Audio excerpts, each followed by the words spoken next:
आप लोग के बीच में एक बिरहा जा रहल बा प्रयाग गंगा स्टूडियो प्रयागराज से। हम लोकगीत बिरहा गायक आयुष यादव चंचल बड़ागा मखदुमपुर गाजीपुर के धरती से सभी श्रोतागण के जे चैनल के माध्यम से देखत बा अन्य माध्यम से देखत बा सबके प्रणाम बा। आई आप लोगन के बीच में करुण रस का बिरहा प्रस्तुत बा। हमरे बिरहा का शीर्षक बा सौतेली माता कि आपन माई का होली और सौतेली माई का होली जवन कोख से जन्म देली उ माई का होली जवन बाद में आवनी माई का होली। भूमिका में कहना बा मास्टर कैसे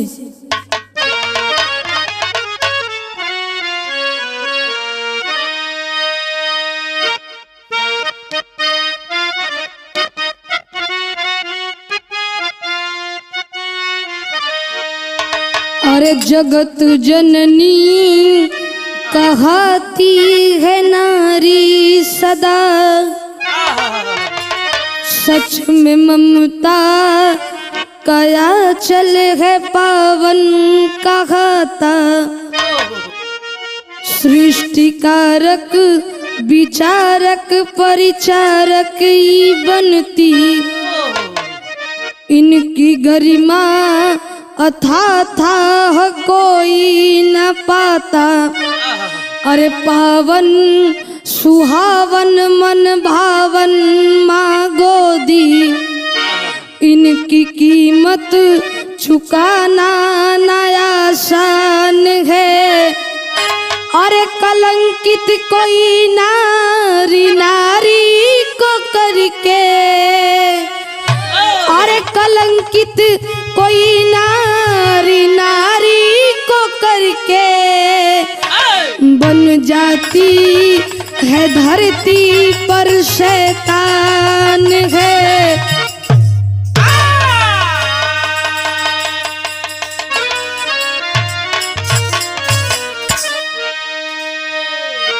बाबूजी जग जननी मतलब माई जोन जन्म देनी माई 9 महीना कोखी में पाल के माई बेटवा के जन्म देनी बेटवा के पाल पोस के बड़ियार करेनी। लेकिन वह बेटवा पूत कपूत होला लेकिन माई कुमाई ना होनी। एक लाइन गजल के टुकड़ा में कहना बा मास्टर कैसे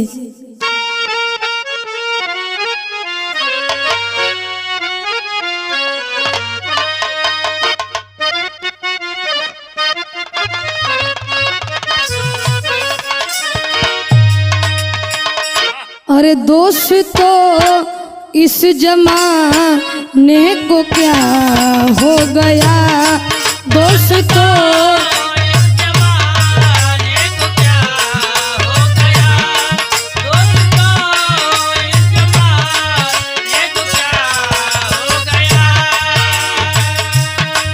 दोस्तों इस जमाने को क्या हो गया दोस्तों इस जमाने को क्या हो गया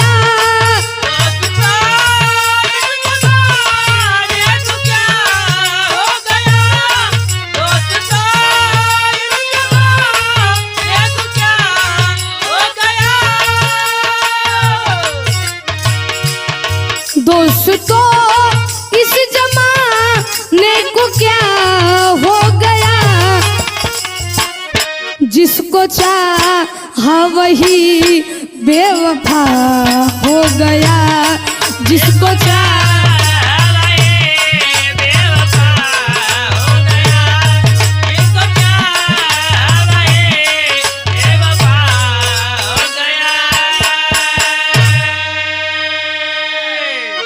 भावा माई जन्म देनी माई लेकिन बेटवा भुला जात बा माई के नईकी बहुरी आवत हई माई के बारे में फुसलावत ही बतावत ही भावा मास्टर किसे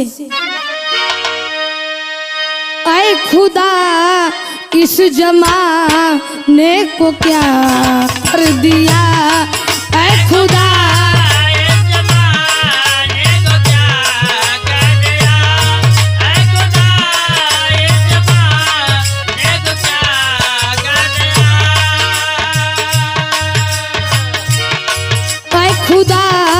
इस जमाने को क्या कर दिया, ऐ खुदा इस जमाने को क्या कर दिया।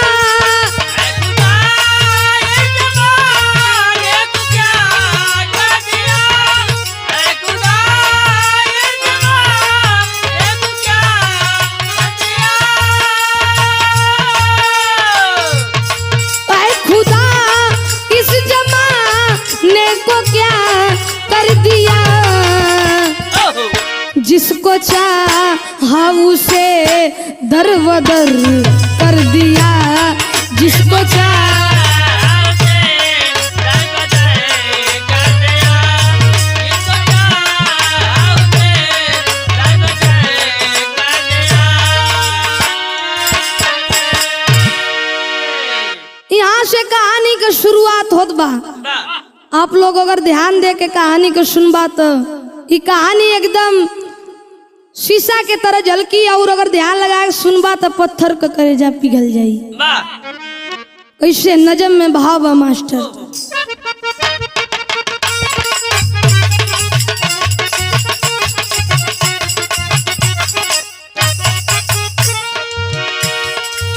माता पिता का लाल किशन सिंह दुलारा था,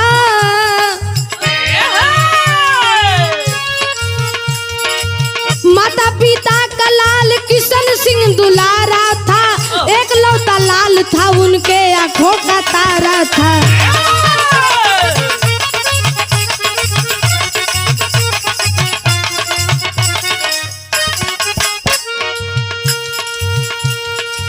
पत्नी सुशीला सुंदर, पत्नी सुशीला सुंदर दिलों की अरमान रही, पत्नी सुशीला सुंदर दिलों की अरमान रही, गजब का रूप सलोना सही अनजान रही।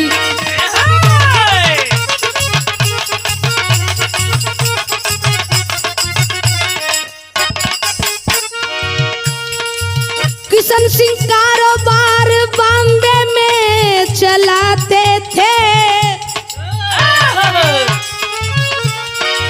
किशन सिंह कारोबार बॉम्बे में चलाते थे, गजब इंसान वो सुख में जीवन बिताते थे।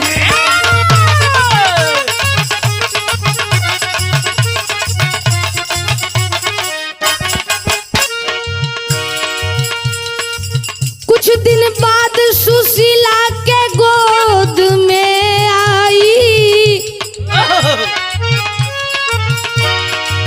कुछ दिन बाद सुशीला के गोद में आई, नीता का जन्म हुआ विधना रंग बरसाई।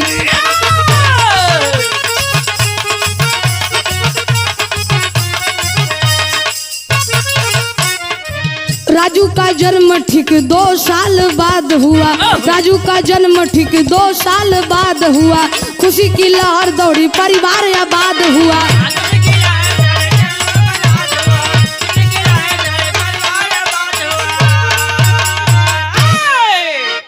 बाबूजी एक जौनपुर जिला, जौनपुर जिला में एक किशन सिंह नाम का एक व्यक्ति रहत रहना, उनके पत्नी का नाम सुशीला बतावल गइल बा। उनकर कारोबार बम्बई में चलत रहे, अपन कारखाना चलावत रहना खुद को। कोनो गोदी में बेटवा न बिटिया का जन्म, उम्र धीरे धीरे ढलत हिय। माई के दुआरे प्रार्थना कईने एक ठे बिटिया का जन्म भयल, जोने बिटिया का नाम नीता बतावल गइल बा। और भगवान का मर्जी देखा ठीक होई के 2 साल बाद एक बेटवा का जन्म भयल, जोने बेटवा का नाम राजू बतावल गइल बा। ए बाबूजी, जब जनता हवा जब बेटवा का जन्म होला तो कितना खुशी, कितना उस समय खुशी रहेले।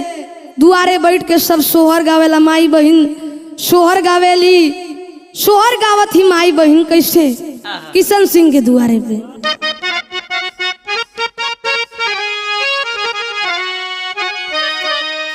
माई बहन किशन सिंह के दुआरे बेटवा जन्म ले ले, गावत ही सोहर। माई बहन तो बना के गावे नहीं, हमन जलावत ही जतन से। अरे किशन सिंह के भइले ललनवा अरे अंगनवा के भाग जागल हो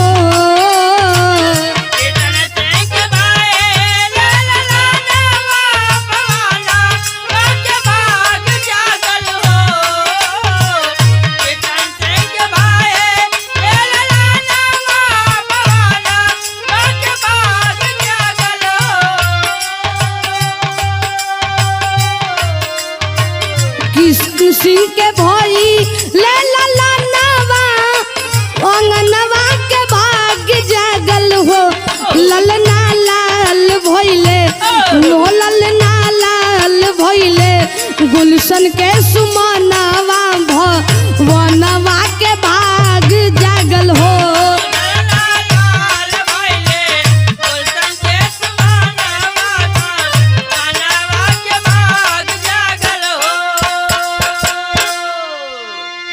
माई बहन सोहर गईनी कुछ दिन बीतल बाबूजी खुशी से दिन बीतत बा 2-3 महीना बीतल किशन सिंह कहना कि अब हम जाती कमाए काहे कि कारोबार छोड़ के आल ही तो कुछ कमाई ना तो कैसे खायल जाई किशन सिंह चल देना अब कमाए यार 2-4 दिन में भगवान का मर्जी सुशीला का तबीयत खराब हो गई और तबीयत खराब भइल तो अपने सैया जी के फोन लगा के कहत बा सुशीला एक लाइन तर्ज लगल मास्टर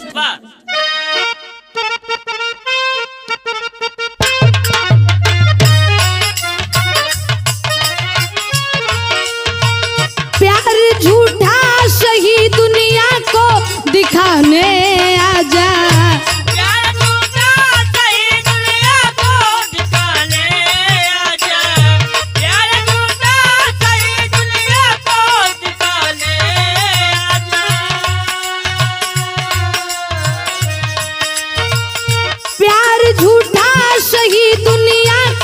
दिखाने आजा तुम किसी और के मिलने के बहाने आजा तुम किसी और के मिलने के बहाने आजा तुम किसी और के मिलने के बहाने आजा। ई तो तज रहल गुरुजी भाव देना सुशीला फोन कैले सैया जी से कहत बा सुशीला दुख में बोली साजन सामने आजा सुशीला दुख में बोली साजन सामने आजा सुशीला दुख में बोली साजन सामने आजा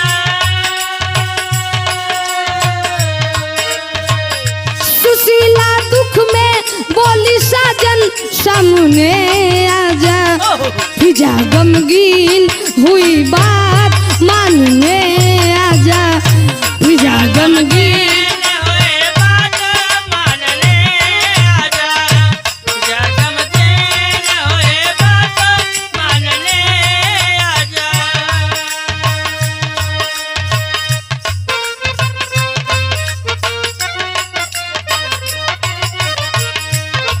एक लाइन और कहे मेरा कुछ ठीक नहीं है असर दुनिया में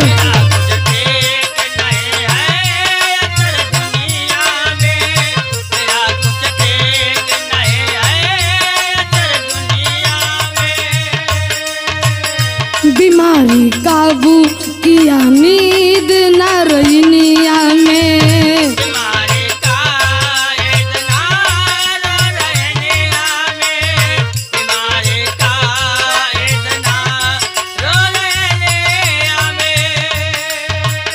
मुझे अफसोस है तू धैर्य बधाने आजा मुझे अफसोस है तू धैर्य बधाने आजा मुझे अफसोस है तू धैर्य बधाने आजा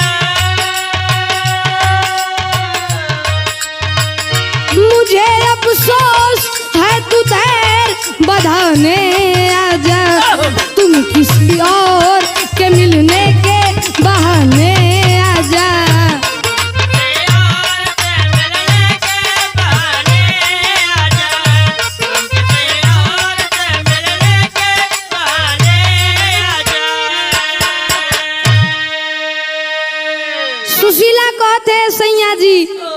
अब बीमारी पूरा काबू कर ले देह में। अब हमके उम्मीद ना है कि हम बचब।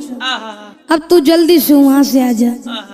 किशन सिंह कहना रे पगली ऐसा बात मत कर। हमके जमीन बेच दे को ही बेच देब, अपन घर द्वार बेच देब, लेकिन तोर दवाई कराब तो ठीक कर। लेकिन भगवान का जोन मर्जी भइल का। आगे एक लाइन तर्ज बा।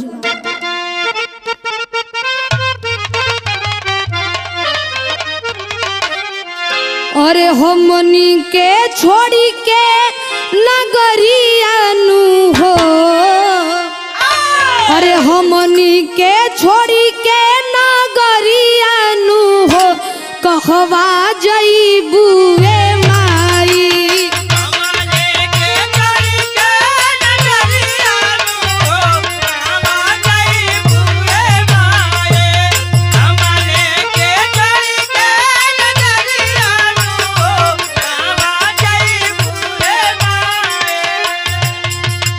हमनी के छोड़ी के नगरियानु हो, कहवा जइबू ए माई। तू तो हमर महतरियानु हो, कैसे करी हम विदाई।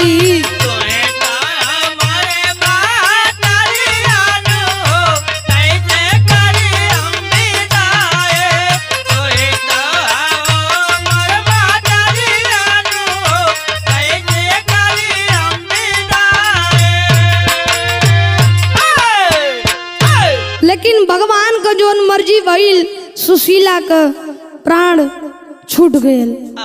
कैसे भाव बा।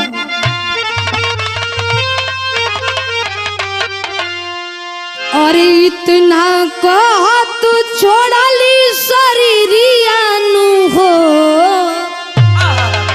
अरे इतना कहत छोड़ली शरीरियानु हो, रोवे गवाया सुधार।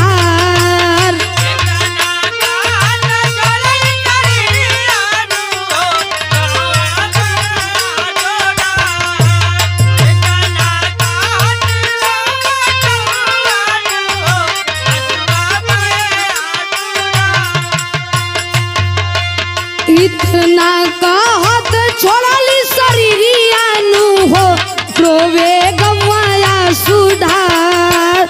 लिखल जवन रोही हो न हरियानु हो, उहे करी है करतार।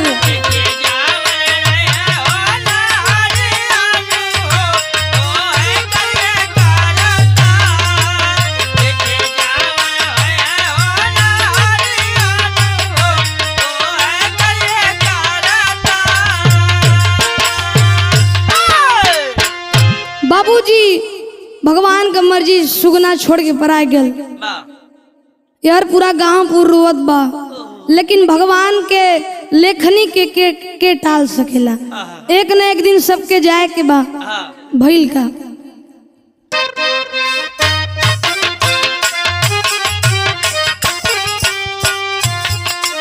सुशीला के होई गईली अंतिम विदाई।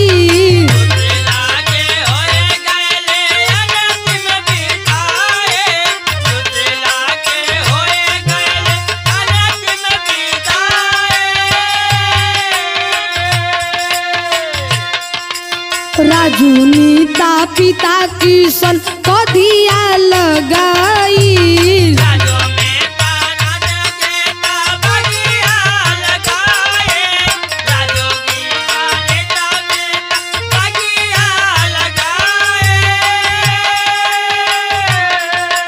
सुशीला के होई गईली अंतिम विदाई। राजू नीता पिता किशन को दिया लगाई। अम्मा के ले जाला कवने बोरियानु हो, सुना बाबूजी हमार। अम्मा के ले जाला कवने हो, सुना बाबूजी हमार।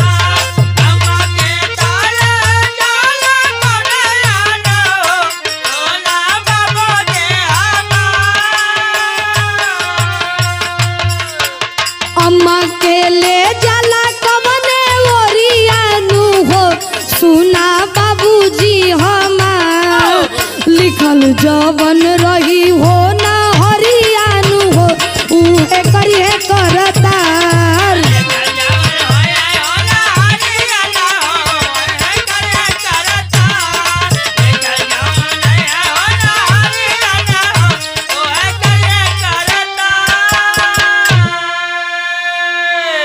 ए बाबूजी राजू और नीता किशन सब कांध लगेला बेटवा दोनों रोवत हो माई ए माई माई रे गांवपुर समझावत बा कि ई त दुनिया का खेला एक दिन सबके जाए के बा लेकिन जेकरे घरे का केहू जाला ओसे पूछा ओकर दर्द बेटवा कमाई जात बा ओसे पूछा दर्द ओकर पूरा गांवपुर समझावत बा धीरे धीरे 2-4 दिन बीतल गांवपुर समझावत बा कि बेटवा अभी छोटा छोटा हम किशन सिंह से बेटवा छोटा छोटा हम तू शादी कला किशन सिंह मने करत हो ना ऐसन काम ना करब हम सुशीला के वचन दिले कि तोरे अलावा शादी हम ना करब गांवपुर समझैला हित ना सब समझावत बाकी कैसे गुजारा हुई सबके समझैले पे किशन सिंह मान गिना भइल का तेरी में भाव है मास्टर अरे मोरे राम सवेरा फिर जीवन में आ गया अरे नभ से गम का बादल सम्मा बन बिखेरा अरे बिखेरा अरे बिखेरा अरे सवेरा फिर जीवन में आ गया और नभ से गम का बादल सम्मा बन बिखेरा बाबूजी सबके कहले पे किशन सिंह शादी कर लेना शादी कैले के बाद दुल्हन घरे आनी दुल्हन का नाम प्रेमा बतावल गइल बा भइल का आगे किशन सिंह चल देना कहना कुछ दिन बीते लगल किशन सिंह कहना कि अब चले के होई ने तो घरे रहले गुजारा ना हुई चल देना किशन सिंह एक ठे गीत लगल मास्टर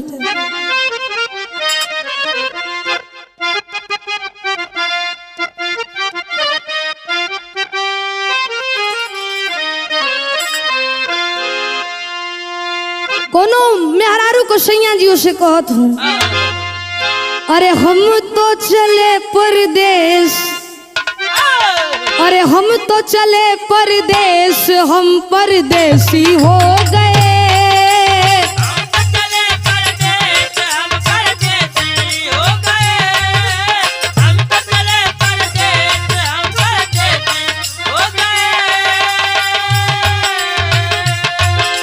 हम तो चले परदेश हम परदेसी हो गए छूटा अपना देश हम परदेसी हो गए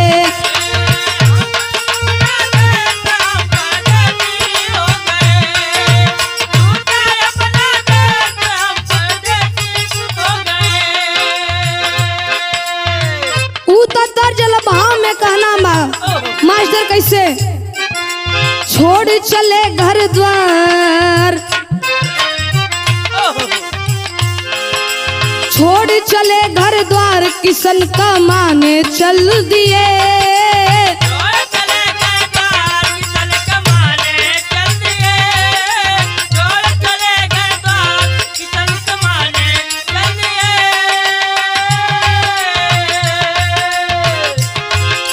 छोड़ के चले घर द्वार किशन का माने चल दिए था समय का चक्कर भारी वो अनजाने बन गए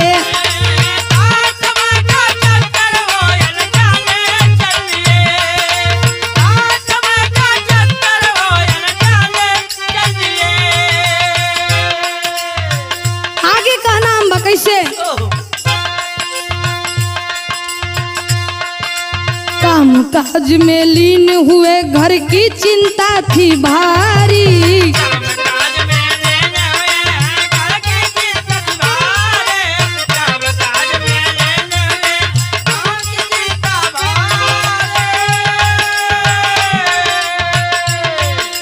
लेकिन वो विश्वास में रखते अपनी दूसरी नारी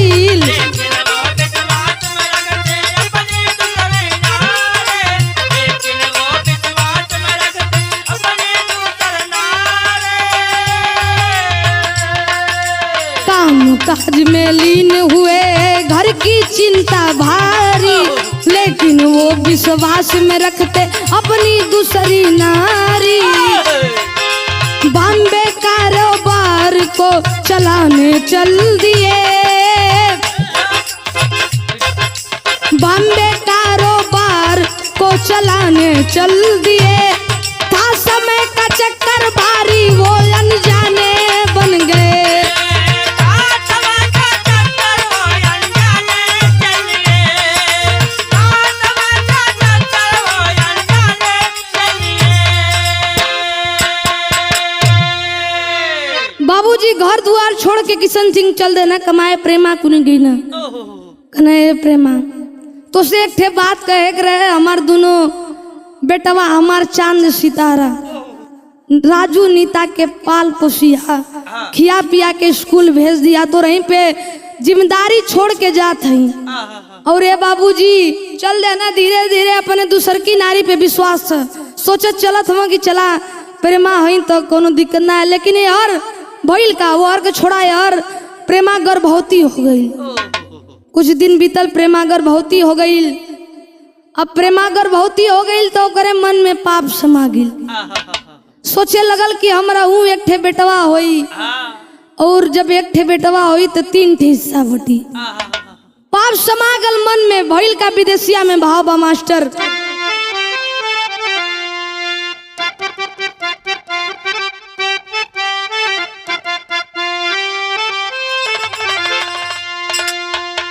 अरे प्रेमा के तो दिलवा में अरे पप्पवा समाई गईले।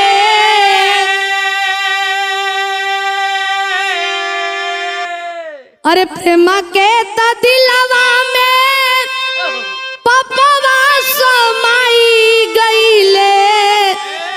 अरे बन गईली भिक्षाधारी पापिन रे नगिनिया।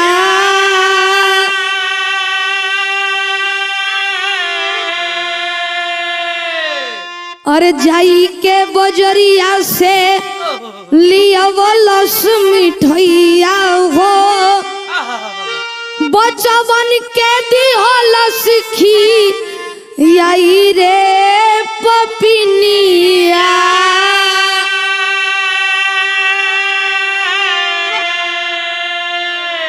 बाबूजी जब पाप समाइल तो प्रेमा कैला का गईल बाजारी से मिठाई लिया कि बचवा कुल मिठाई देखियन तो खुश हुई और बेटवा के खियलस खिया के कैलक।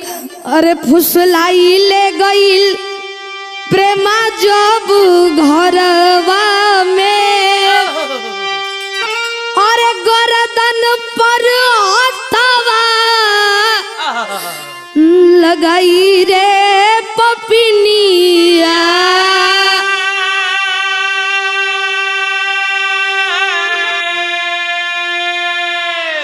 अरे राजू नीता रवे दोनों करे हाथ जोरिया हो। ए बाबूजी फुसला के घरे में ले गई पपिनिया गर्दन पर हाथ लगावा तो बेटवा कुल कहत हुए माई माई का करत हूँ माई। लेकिन भइल का अरे राजू नीता रोवे दोनों करे हाथ जोरिया हो। अरे काहे माई हमान के लेवेलू जीवनिया।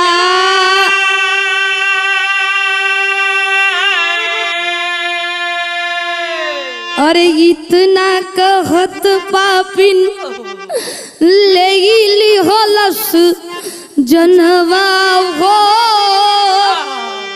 अरे लसिया दफनाई दी हलस अंदर जमीनिया।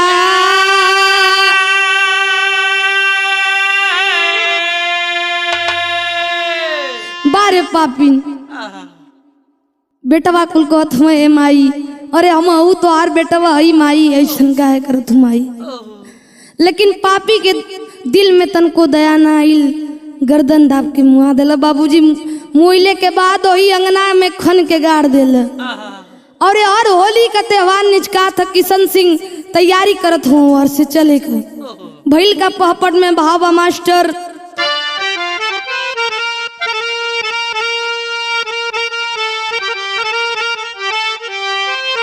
अरे चले किशन सिंह छोड़ी के कारोबारवा घरवा आ गईले। अरे चले किशन सिंह छोड़ी के कारोबारवा घरवा आ गईले। 2 दिन रहल होली के त्योहारवा घरवा आ गईले।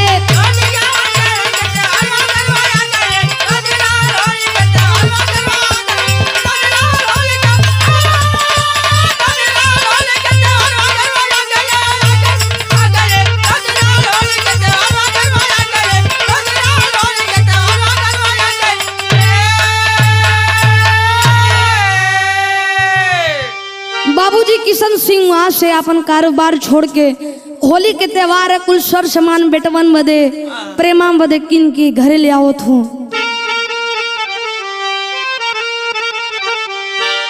अरे राजू और नीता बदे रंग पिचकारी लाए हो। रंग बिरंगा कपड़ा साथे लेके किशन आए हो। और देखे नहीं अपन चांद सितारवा घरवा आ गईले। अरे लावा दोनों बचपन के पजरवा घरवा आ गईले।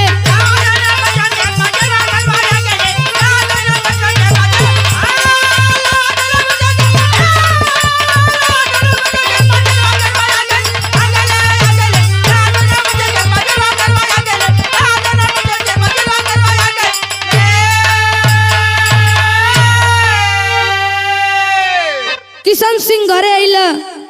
राजू बदे रंग पिचकारी, नीता बदे रंग पिचकारी की ले चल बेटवा दोनों हमार खेली हाँ होली। यह रही ना बचवा दोनों ना लौकत हो लौकी हाँ कहाँ से जब मैं भा मताई कहत हवा कि ये प्रेमा हमार बेटवा कहा हम प्रेमा कहत हिय का कहत हिय आला में भाव मास्टर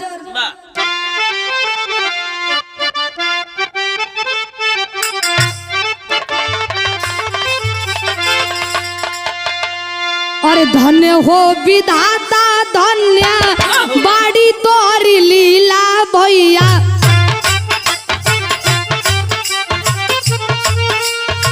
समय का चक्कर तोहर हुए बढ़िया।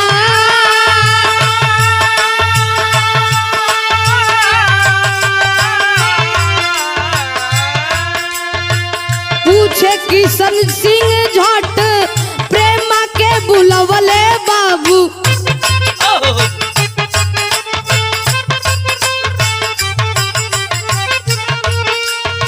राजू और नीता का हुए गुलना।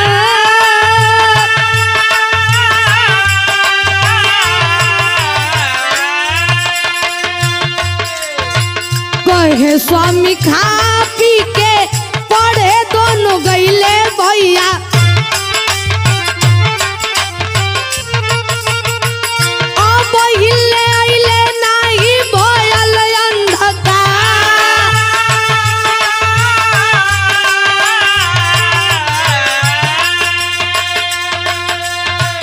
जबले दोनों नाही मिली है खाना नाही खइबे भैया।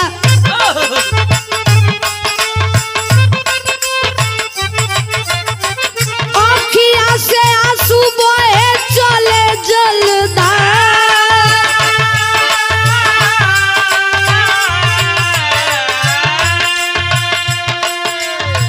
खोजत खोजत रात औरी दिन बीत गईले बाबू।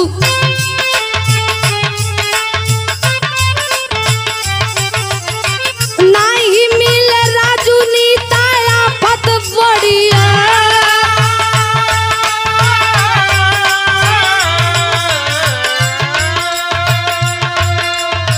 बिना खाए पिए वही घरवा में सुतले बाबू। जौने घर में नटाई दबवली प्रेमाना।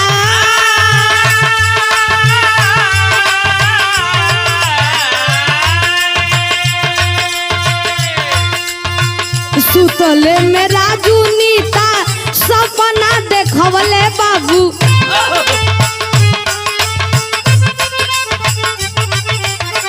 प्रेमा माई नटाई दबा के दियली माँ।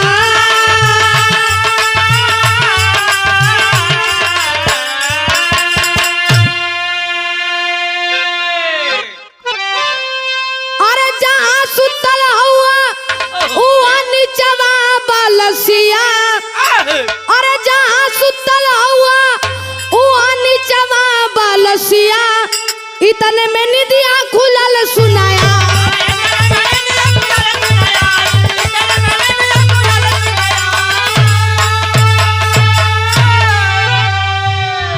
ए बाबूजी किशन सिंह है ना, प्रेमा से पूछना कि ये प्रेमा, अरे हमार चांद सितारा ना लौकत हो, हमार राजू नीता हमार बेटवा और हमार बिटिया ना लौकत हो। प्रेमा कहत है कि अब वो खा पी के गल हम लोगन पढ़े, अभी लेना आई न, तो कहत हूँ अरे अभी लेना आई न, काफी देर हो गई। तो खोजत खोजत गई न, पूरा स्कूल छान मारी न। कहत हुआ कि जब ले उ लोगन ना मिली तब ले खाना ना खाई, एक कौन अपने मुंह में ना घुटब। जहाँ वो प्रेमा लाश गले रहे, प्रेमा वही जो खटिया डाल के सुतल हम किशन सिंह सुतल हम, नींद लगल, सपना आयल, राजू नीता का सपना आयल।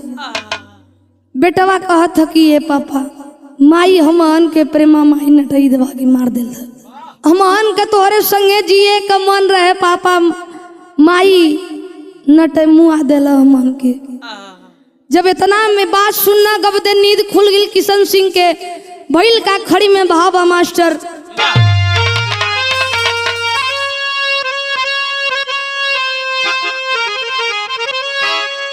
अरे प्रेमा को किशन सिंह बुलाए नियरा, अरे प्रेमा को किशन सिंह बुलाए नियरा, काहे ऐसन कैली पापिन बनवली टुआरा।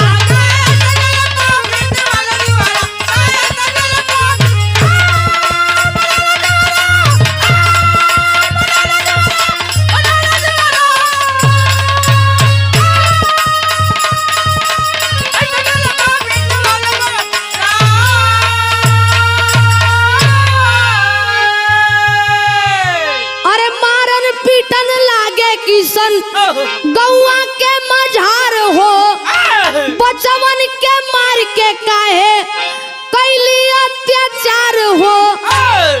अरे मार के मुआवले जुटल गौआ दुआरा, अरे मार के मुआवले जुटल गौआ दुआरा, काहे ऐसन कैली पापिन बनवली टुआरा।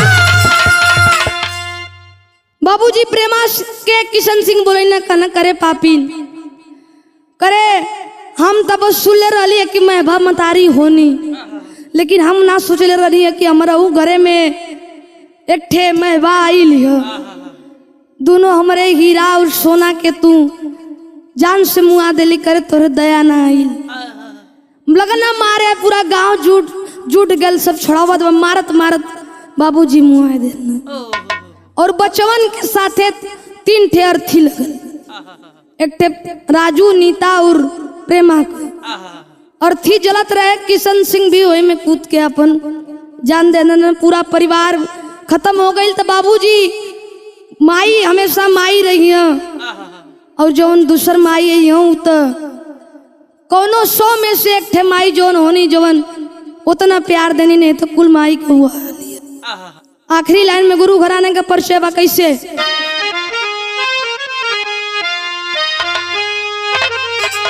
पत्तू सरजू शिव मूरत परिवार हो गया नाश। अरे किशन सिंह जान दे बैठे, पूरा गांव हुआ उदास। अरे सवेरा फिर जीवन में